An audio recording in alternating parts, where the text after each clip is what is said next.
Bom, vamos começar falando da tua área de especialização, que é o fascismo, que é uma palavra usada bastante aí pela galera, principalmente na internet, né? Praticamente, eu acho que 95% das pessoas já foram chamadas de fascismo. Então, antes da gente entrar nas profundezas do fascismo, queria que tu definisse quais são as características que um movimento político ou um movimento de pessoas tem que ter para ser considerado fascismo. O primeiro vídeo que eu fiz no meu canal foi justamente a caracterização da essência do fascismo, no qual eu elenco 3 características principais, que é o sindicalismo revolucionário, depois o idealismo filosófico e o nacionalismo orgânico. Deve ser estranho para você ouvir falar em fascismo e a primeira coisa que sai da minha boca é sindicalismo, porque não é algo muito associado. Mas, na verdade, o fascismo ele nasce de uma concepção sindicalista, de um sindicalismo revolucionário que nasceu dentro do Partido Socialista Italiano e que depois se desvincula dele. O sindicalismo é aquela ideia de que a sociedade tem se organizada em corporações de sindicatos, né? Grupos de sindicatos onde os trabalhadores vão fazer os seus trabalhos, vão gerar o seu lucro para si mesmo e não depender da exploração capitalista, do Estado burguês. Isso estava descrito nessas primeiras intenções. Isso já estava dito lá. O fascismo ele vai se desenvolver pegando partes dessa ideia depois. Porque muitos dos sindicalistas, como Sérgio Panunzio e Angelo Olivetti, eram amigos de Benito Mussolini. E Benito Mussolini, antes mesmo dele se tornar o líder do Partido Socialista Italiano, ele passou um tempo na Suíça e conheceu esses sindicalistas. Ele participou da revista La Vanguarda Socialista, do Arturo Labriora, que era um dos principais pensadores sindicalistas. Então Mussolini ele deve muito da sua filosofia política ao sindicalismo, né? E ele aprende que... vamos lembrar um pouco de marxismo. O marxismo fala que, no clássico, né, a sociedade capitalista vai continuar, vai aumentar a sua produção até chegar no seu fim inevitável, né? Nas suas próprias contradições. É um necessário um salto temporal para chegar ao socialismo e depois ao comunismo, né? Mas os sindicalistas perceberam que a Itália, na época, era um dos países mais atrasados, industrialmente falando, da Europa toda. Então eles pensaram, bem, o marxismo aqui talvez não seja tão bom, porque como vamos chegar ao socialismo e depois ao comunismo se a base industrial capitalista está na sua infância? Se o governo parlamentar burguês não está fazendo o seu máximo para avançar as bases produtivas do capitalismo para depois chegar ao socialismo e ao comunismo. Então eles saem dessa ideia de materialismo, né, de que a matéria, a produção vai levar, e eles passam para um tipo de idealismo, no sentido de que, bem, a consciência da classe proletária não pode depender do avanço material para se chegar ao socialismo. Nós mesmos vamos criar a consciência na classe proletária. Então eles falam que tem que existir uma elite proletária, uma elite de intelectuais que vai criar a consciência de classe no próprio proletariado para fazer a revolução num ambiente cujas bases capitalistas ainda não estão plenamente desenvolvidas. Que ano que tudo isso acontece? Isso acontece logo na primeira década do século XX, entre 1900 até mais ou menos 1915. Essas ideias vão evoluindo.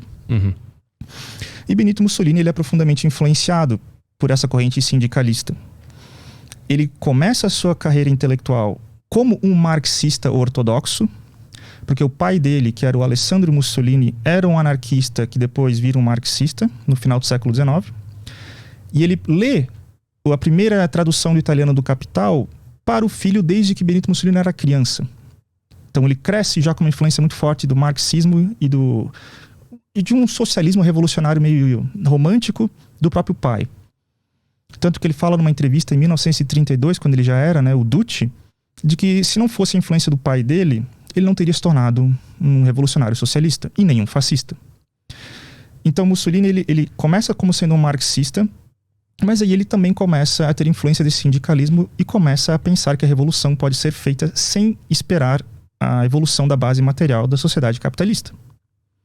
Então começa-se a ter uma ideia de um elitismo proletário.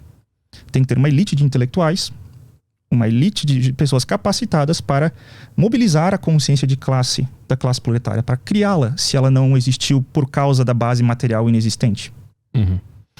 E aí que surge um pensador chamado Georges Sorel, na França, um sindicalista francês, que ele cria a ideia do mito. Ele fala que a ideia de que a base material da sociedade vai criar a consciência de classe também é errada. Na verdade, é a consciência de classe que vai avançar a revolução. Então ele fala que temos que criar mitos para acordar a classe revolucionária, a classe proletária, para os seus deveres, suas obrigações revolucionárias. Então ele pega o marxismo e transforma o marxismo num mito. O marxismo não é uma teleologia da matéria para chegar a uma avanço da sociedade. Não, o marxismo é um mito para criarmos imagens apocalípticas de luta de classes na cabeça do proletariado, para ele acordar para seus deveres revolucionários de fazer a revolução. Nós, a elite intelectual, vamos criar consciência revolucionária na classe proletária. E Mussolini ele é influenciado por isso. Note-se, antes mesmo dele se tornar um socialista famoso, que ele já era dentro do Partido Socialista, ali membro, ele começa a ter essas ideias que são contrárias ao ortodoxismo marxista. Ele estava no Partido Socialista Italiano, que se dizia adepto da Segunda Internacional, que era ortodoxa, né? Mas ele tinha essas ideias de elitismo proletário, baseado nos seus amigos sindicalistas, e mesmo assim ele se manteve dentro do Partido Socialista Italiano, mesmo com um tipo de marxismo totalmente diferente do que oficialmente o partido pregava. Mas isso não era um problema, porque muita gente na Itália, no movimento esquerdista italiano, tinha ideias diferentes de como fazer o socialismo. O marxismo não era essa ideia ubíqua que nem é hoje em dia, né? Hoje em dia tu pensa em socialismo, tu pensa em luta de classes, tu pensa em ditadura do proletariado. Mas naquela época não, o marxismo era uma coisa nova na Itália. A primeira tradução, né, do Marx veio ali no começo dos anos 90 do século XIX só. Então era algo que estava tentando, né, conseguir seus espaços dentro da luta revolucionária dos revolucionários italianos. Mas aí Mussolini, ele vai aos poucos tendo essa ideia de um elitismo proletário ali, e ele se torna, no Congresso de Reggio Emília, o líder do Partido Socialista Italiano. Ele vira o redator do Avanti, que é o principal jornal do partido, e lá ele começa a ter liberdade para aventar as suas ideias de elitismo proletário. Ele ainda tem um pouco da ideia de que há uma luta de classes entre a burguesia e o proletariado, mas é uma luta de classes no qual a elite do partido, vulgo ele mesmo, né, iria criar a consciência revolucionária para destruir a classe burguesa. Mas aí acontece algo muito importante, que é a Primeira Guerra Mundial. Na Primeira Guerra Mundial acontece algo que joga o movimento socialista internacional numa grande crise, que é o fato de que os proletariados italianos pegarem armas para lutar contra o proletariado da Alemanha. E da França contra a Alemanha, e assim vai. Ou seja, a ideia de que o proletariado ia lutar contra a burguesia de seus próprios países para fazer um internacionalismo proletário não aconteceu. Aconteceu o contrário. Então, como explicar isso? Houve uma grande crise da intelectualidade marxista da Segunda Internacional, e Mussolini percebeu uma coisa muito importante. Não é a consciência proletária de um internacionalismo proletário da minha classe social que eu vivo que é o determinante para criar a revolução. Na verdade, o sentimento de nacionalidade é muito mais profundo e muito mais enraizado e poderoso do que a mera classe do que o indivíduo se encontra. Aí entra a segunda característica daqueles três. Do nacionalismo, sim. É aí que começa... Já existia um movimento nacionalista, mas aí os sindicalistas e Mussolini, por causa de que eles viram sindicalistas nacionais, começam a se juntar com o nacionalismo que já existia. Então, quando Mussolini percebe que a revolução tem que ser uma revolução para a nação italiana, começa aí a síntese que vai dar origem no fascismo. Os sindicalistas já falavam que, na verdade, eles são proletários, é verdade, mas eles são proletários italianos, acima de tudo. Porque o que dá origem digamos assim, ao caráter italiano, a moralidade, a língua, a cultura, é tudo enraizado na nação, na tradição da nação. E é isso que é a substância que vai moldar a consciência revolucionária dos proletários italianos. E aí começa algo muito específico, porque os sindicalistas, eles viam que a sociedade deveria ser aquele composto anárquico de sindicatos, né? Mas aí eles passam a falar que não, vai ser um sindicalismo baseado e controlado pelo Estado. O Estado italiano vai controlar e fazer corporações de sindicatos estatais. Porque aí você vai controlar o capital e o trabalho. Você vai igualá-los em poder. Para evitar as injustiças da era liberal. Para evitar a exploração do proletariado. Então eles querem criar um Estado que controla toda os sindicatos, né, o livre mercado, digamos assim, controlar tudo para equalizar proletariado e burguesia num novo patamar. E aí que começa a ideia de uma justiça trabalhista, que é feita na Carta de Lavoro, que é a inspiração para a nossa CLT aqui também, uma parte da nossa inspiração da nossa CLT. O fascismo ele tem essas origens, porque você já deve ter ouvido falar no fátio, né? Que é aquela vareta, aquela machadinho cheio de varetas lá, né? Não me veio à mente, não. Não, que o... Fátio? O fátio é aquela simbologia do fascismo, que é um machado... Dá por aí na tela. A gente consegue ilustrar para quem não conhece também.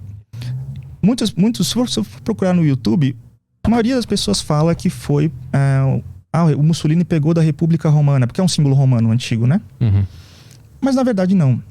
Mussolini, ele pega isso de movimentos sindicalistas. Porque os sindicalistas já usavam o fátio para simbolizar o poder da coletividade da classe trabalhadora. Essa machadinha ali. Tá. E ele fala que... eles já falavam, antes mesmo de Mussolini ser alguém relevante, eles falavam que, né, um fati, que são esses aí no plural, são vários desses, são os sindicatos. Os sindicatos são fati, um grupo de sindicatos. Fazem a força da classe trabalhadora. Então, a origem da palavra fascismo.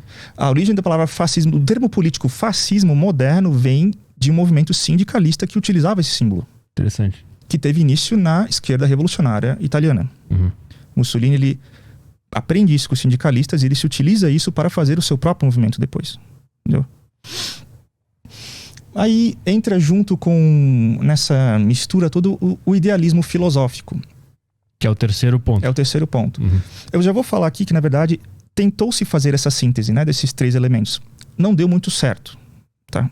Mas o fascismo, ele é uma tentativa de síntese que falhou no final das contas, né? Mas o que é o idealismo? Tem um sujeito muito importante chamado Giovanni Gentili. Ele foi um dos maiores filósofos idealistas de uma tradição neo-hegeliana da Itália no século XX e foi um dos maiores pedagogos também. Antes dele virar fascista, ele já era famoso por ser um pedagogo e por ser um filósofo. Escreveu mais de 50 livros, uma obra gigantesca que é estudada até hoje. E quando o Mussolini, ele apontado para o cargo de primeiro-ministro pelo rei Vittorio Emanuele em 22, ele chama o Giovanni Gentili para ser o ministro da Instrução Pública, o ministro da Educação.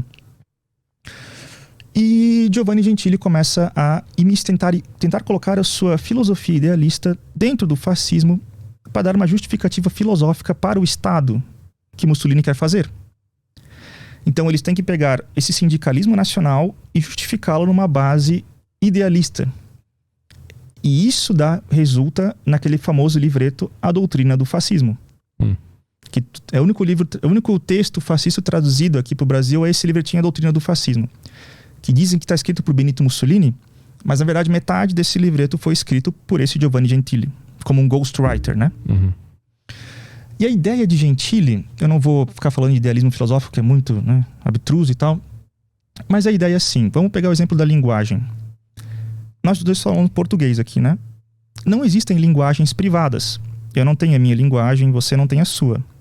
Então a linguagem, ela é um patrimônio público, que todos os indivíduos de uma comunidade utilizam.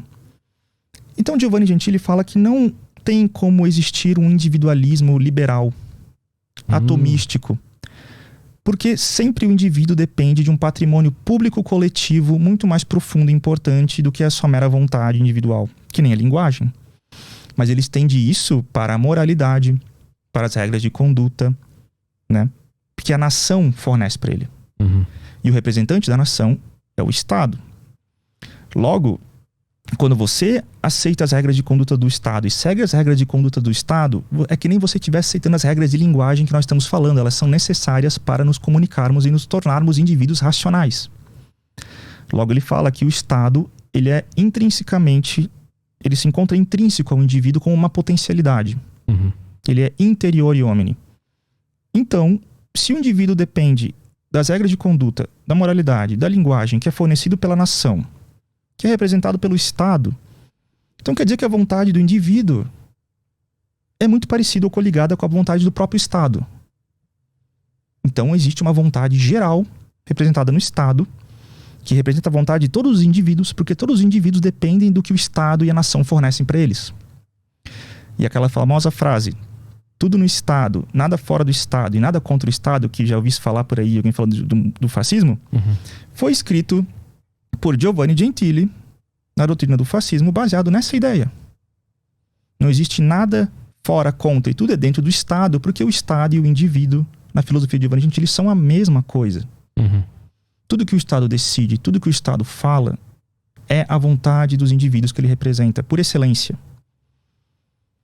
E quando você coloca essa justificação de um Estado tão absoluto a ponto dele ser interior a você, junto com a estrutura sindicalista que controla o capital e o trabalho, então você tem o fascismo, ou que tentou ser o fascismo.